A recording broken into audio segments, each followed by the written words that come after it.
ఎన్నికలు సమీపిస్తున్న వేళ తమిళనాడు రాజకీయాల్లో కనిపిస్తున్న ట్విస్టులు అన్నీ ఇన్ని కావు. గెలుపు తప్ప వేరే ఆప్షన్ లేదు అన్నట్లుగా పార్టీలన్నీ పోరాడుతున్నాయి. అధికార మార్పిడి ఆనవాయితీగా వచ్చే రాష్ట్రంలో టీవీకే ఎంట్రీతో ఈసారి పొలిటికల్ సీన్ మరింత ఇంట్రెస్టింగ్గా మారింది. తన మార్క్ వ్యూహాలతో దూసుకుపోతున్న విజయ్ యువ ఓటర్లను టార్గెట్ చేస్తున్నారు. ప్రచారం నుంచి మేనిఫెస్టో వరకు యువతను పెద్దపీట వేసేస్తున్నారు. ఇంతకీ విజయ్ స్ట్రాటజీ ఏంటి? విజయ్ పార్టీ ప్రయాణాన్ని యువ ఓటర్లే డిసైడ్ చేయబోతున్నారా?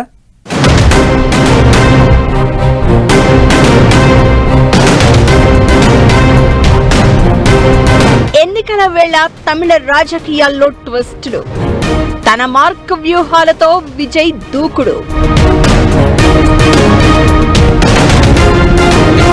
యువ ఓటర్లే లక్ష్యంగా విజయ్ వ్యూహాలు. మేనిఫెస్టోలో యువతకు పెద్దపీట వేస్తూ వరాలు.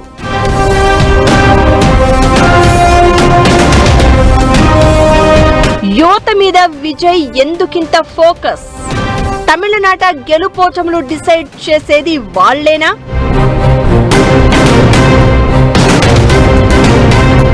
యువ ఓటర్లను విజయ్ ఆకర్షించే ఛాన్స్ ఉందా?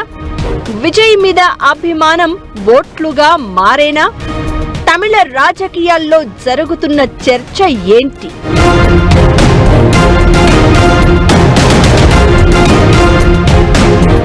అయితే వాళ్ళు లేకపోతే వీళ్ళు. అధికార మార్పిడి ఆనవాయితీగా ఉన్న రాష్ట్రం, కూటములు ఆధిపత్యం ప్రదర్శించే రాష్ట్రం.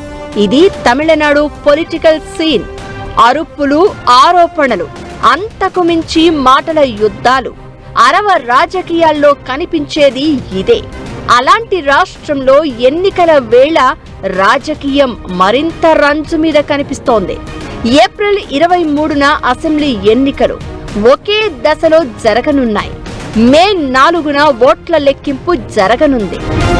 తమిళనాడులో ప్రధాన పోటీ డిఎంకే ఆధ్వర్యంలోని సెక్యులర్ ప్రోగ్రెసివ్ అలయన్స్, అన్నా డిఎంకే నేతృత్వంలోని ఎన్డీఏ కూటమి మధ్య ఉండగా, విజయ్ టీవీకే పార్టీ రంగ ప్రవేశంతో పోటీ ఉత్కంఠ భరితంగా మారింది. సినీ రంగం నుంచి రాజకీయాల్లోకి అడుగుపెట్టిన విజయ్ తన తొలి ఎన్నికల పోరులోనే బలమైన ప్రభావం చూపాలని లక్ష్యంగా పెట్టుకున్నారు. అదే దిశగా అడుగులు వేస్తున్నారు. డిఎంకే, అన్నా డిఎంకే కూటములకు ప్రత్యామ్నాయమంటూ వచ్చిన విజయ్ పార్టీ యువ ఓటర్లే లక్ష్యంగా వ్యూహాలు రచిస్తోంది. యువ ఓటర్లను లక్ష్యంగా చేసుకునే విజయ్ తన పార్టీ మేనిఫెస్టోను రూపొందించినట్లు అర్థమవుతోంది. పట్టణ, గ్రామీణ యువతను ఆకర్షించేలా విద్య, ఉద్యోగాలు, అందుకోసం ఆర్థిక సహకారం లాంటి ప్రభావవంత హామీలను ఇచ్చింది టీవీకే. ఇది యువతలో కొత్త ఆశల్ని రేకెత్తిస్తోంది. ఈ హామీల్ని యువతకు వేగంగా చేరవేసేందుకు, వారిలో చైతన్యం నింపేందుకు టీవీకే ఐటీ విభాగం శ్రమిస్తోంది. ఉన్న చోటే ఉద్యోగం పేరుతో యువతను ఆకట్టుకునే హామీలిచ్చారు విజయ్. రాష్ట్రంలోని ప్రతి గ్రామ పంచాయతీలో స్థానిక యువతకే ఉద్యోగాలు వచ్చేలా ముఖ్యమంత్రి ప్రజాసేవమిత్ర పథకాన్ని తీసుకొస్తామని చెప్పారు. ఇలా రాష్ట్ర వ్యాప్తంగా 5 లక్షల మందికి ఉద్యోగాలొస్తాయని అంటున్నారు. ఇకటు రాష్ట్రంలోని కంపెనీలకు ఓ నిబంధన పెడతామని చెప్పారు. 75% ఉద్యోగాలు తమిళులకే ఇచ్చేలా చేస్తామని హామీ ఇచ్చారు. ఇక 29 ఏళ్లు దాటి నిరుద్యోగులుగా మిగిలిన వారికి నెలవారీ భృతిచ్చేందుకు ముందుకొచ్చారు.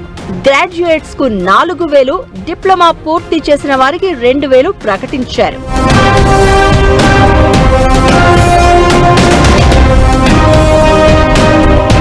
ప్రభుత్వ, ప్రైవేట్ సెక్టార్లలో ఏటా 5 లక్షల మందికి ఇంటర్న్షిప్ అవకాశాలు కల్పించడంతో పాటు వారికి నెలవారీ స్టైపెండ్ ఇచ్చేలా విజయ్ వరాలు గుప్పించారు. గ్రాడ్యుయేట్స్ కు నెలకు 10,000, ఐటీ గ్రాడ్యుయేట్స్ కు 8,000 ఇస్తామని మేనిఫెస్టోలో పొందుపరిచారు. యువతతో పాటు కుటుంబాలకు ఊరటనిచ్చేలా కొన్ని హామీల్ని మేనిఫెస్టోలోకి తీసుకొచ్చారు. ఆర్థిక భారాన్ని తగ్గించేలా ప్రణాళికలు ప్రకటించారు. 8వ తరగతి నుండి పీహెచ్డీ వరకు చదువుపై బెంగ లేకుండా బ్యాంకుల్లో హామీ పత్రాలు సమర్పించకుండా 20 లక్షల దాకా వడ్డీ లేని రుణాలు ఇప్పించే పథకాన్ని తెస్తామన్నారు. చదువులు పూర్తయ్యాక వ్యాపారవేత్తలుగా ఎదిగేందుకు సాయాన్ని ప్రకటించారు. నిజాయితీగా ఉన్న యువతకు 25 లక్షల వరకు వడ్డీ లేని, గ్యారంటీ అక్కరలేని రుణాలిప్పిస్తామని హామీ ఇచ్చారు.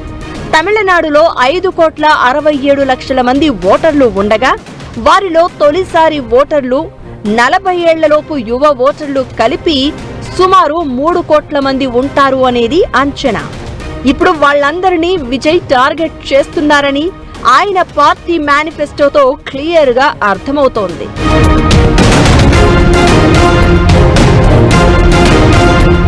తమిళనాడు మొత్తం ఓటర్లలో 12.51 లక్షల మంది మొదటిసారి ఓటు వేస్తున్నారు. 20 నుంచి 40 ఏళ్ల మధ్య వయసు ఉన్న ఓటర్లు దాదాపు 2.28 కోట్లు ఉన్నారు. వీరు మొత్తం ఓటర్లలో 40%. టీవీకే పార్టీకి యువతలో మంచి మద్దతు ఉందని సర్వేలు చెప్తున్నాయి. డీఎంకే, అన్నా డీఎంకే పార్టీల మధ్య అధికార మార్పిడి చూసి అలసిపోయిన జెన్జీ యువత మార్పును కోరుకుంటోందని, దానికోసం విజయ్ వైపు చూస్తోందని సర్వేలు చెప్తున్నాయి. తమిళనాడులో 27 ఏళ్లలోపు వయసున్న ఓటర్లే దాదాపు 1 కోటి మందికి పైగా ఉన్నారు. మొత్తం ఓట్లలో వారిది దాదాపు 20% వాటా. వీరిలో మెజారిటీ ఓటర్లు విజయ్ వైపు ఉన్నారని లెక్కలు చెప్తున్నాయి. దీనికి అనుగుణంగానే విజయ్ మేనిఫెస్టో కనిపిస్తోంది.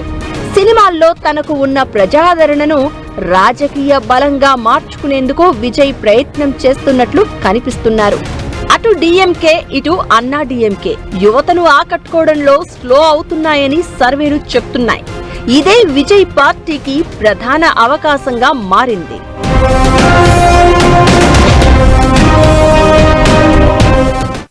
యువ ఓటర్లే లక్ష్యంగా విజయ్ వ్యూహాత్మకంగా అడుగులు వేస్తున్నారు. సరే, మరి ఆయన స్ట్రాటజీలు వర్కౌట్ అయ్యేనా అనే చర్చ నడుస్తోంది.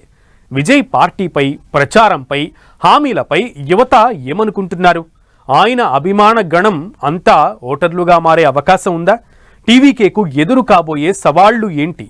విజయ్ మీద ఉన్న అతిపెద్ద బాధ్యత ఏంటి?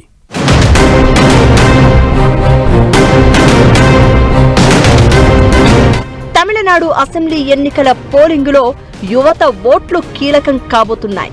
ఇదివరకు ఉన్న తమ ఓట్ బ్యాంకుతో పాటు ఈ ఓట్లను తమ వైపు తిప్పుకోవాలని ప్రధాన పార్టీలన్నీ ప్రయత్నాలు చేస్తున్నాయి. అయితే ఈ రేసులో విజయ్ పార్టీ ప్రత్యేకంగా నిలుస్తోంది అనడంలో ఎలాంటి అనుమానం లేదు. సినీ గ్లామర్, పంచ్ డైలాగులు, ఆకట్టుకునే స్టైల్, సోషల్ మీడియాలో జోరు, వీటన్నింటితో యువతను ప్రభావితం చేయడంలో విజయ్ దూసుకుపోతున్నట్లు కనిపిస్తున్నారు. తమ పార్టీ వైపు 20.63% యువ ఓటు బ్యాంకు ఉన్నట్లు టీవీకే వర్గాలు లెక్కలేసుకుంటున్నాయి. రాబోయే ఎన్నికల్లో విజయ్ పార్టీకి 13 నుంచి 15% ఓట్లు వచ్చే అవకాశం ఉందని మరికొన్ని సర్వేలు చెప్తున్నాయి. ఇందులో యువ, మహిళల ఓట్లే ఎక్కువగా ఉండొచ్చనేది అంచనా. ఇకటు యువతలో ఓ వర్గం విజయ్ ద్వారా రాజకీయాల్లో కొత్త మార్పు రానుందనే భరోసాతో ఉన్నట్లు తెలుస్తోంది.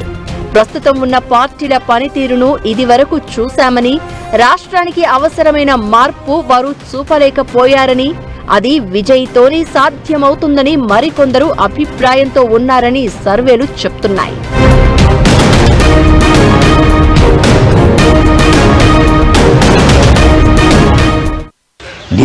డిఎంకే దాదాపు 60 సంవత్సరాలు బట్టి వాళ్ళే పరిపాలిస్తున్నారు. ఆ సేమ్ ఫేసెస్, కొత్త వాళ్ళు లేరు, కుటుంబ సభ్యులే ఉన్నారు. పాలిటిక్స్ డామినేట్ అవుతుందని యూత్ కూడా ఒక పెద్ద ఆలోచన ఉన్నది. కొంతవరకు యూత్ వచ్చేటప్పటికి కులం మర్చిపోతారు, మతం మర్చిపోతారు, మార్పు కోసం వెళ్తారని విజయ్ ఆశ. అన్నిటికంటే ముఖ్యం విజయ్ ఏంటంటే ఆయన గెలిచినా గెలవపోయినా డిఎంకేని ఆప్ చేయాలి. డిఎంకే కేసే ఓటర్లు కనుక ఆయన లాక్కుంటే డిఎంకేని ఓడెత్తవచ్చు.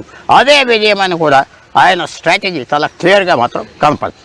యువతలో మరో వర్గంలో విజయ్ హామీలపై భిన్నాభిప్రాయాలు వ్యక్తమవుతున్నాయి. కొత్త రాజకీయాలు చూపిస్తాను అని పార్టీ పెట్టిన విజయ్ డీఎంకే, అన్నా డీఎంకే తరహాలోనే ఉచితాలతో ప్రభావం చూపాలని చూస్తున్నారు అంటూ కొందరు అసంతృప్తి వ్యక్తం చేస్తున్నారు. ఇకటు విజయ్ కు చరిష్మా ఉన్నా ప్రభుత్వం ఏర్పాటుకు అవసరమైన నియోజకవర్గాల్లో గెలిచే అభ్యర్థులు ఉన్నారా అనే మరో అనుమానం వినిపిస్తోంది. ఇదంతా ఎలా ఉన్నా తన పార్టీ తరపున పోటీ చేసేందుకు చాలా మంది కొత్త వాళ్లకు అవకాశం ఇచ్చారు విజయ్. టీవీకే అభ్యర్థుల్లో జనాలకు తెలిసిన వారు 10 నుంచి 15% మంది మాత్రమే ఉన్నారు. దీంతో పార్టీ నిలబెట్టిన 234 మందిని గెలిపించడానికి విజయ్ చాలా కష్టపడాల్సి ఉంటుంది అనడంలో ఎలాంటి అనుమానం లేదు. దీనికోసం విజయ్ ప్రత్యేక బాధ్యతే తీసుకోవాల్సి ఉంటుందనే అభిప్రాయాలు వినిపిస్తున్నాయి. మేనిఫెస్టోను జనాల్లోకి బలంగా తీసుకువెళ్లడం, విజిల్ గుర్తును తన కరిష్మాను వ్యూహాత్మకంగా ఉపయోగించడం పైనే ఆయన పనితనం ఆధారపడి ఉంటుంది. ఇకటు టీవీకే పార్టీకి సంస్థాగత బలం తక్కువగా ఉండడం, అభ్యర్థుల ఎంపిక, ధన బలం లాంటి అంశాలు సవాళ్లుగా ఉన్నాయి. విజయ్ వ్యక్తిగత ఆకర్షణ భారీగా జనాలను సభలకు, మీటింగులకు తీసుకువస్తున్నా అవన్నీ ఓట్లుగా మారుతాయా లేదా అనేది అనుమానంగా ఉంది.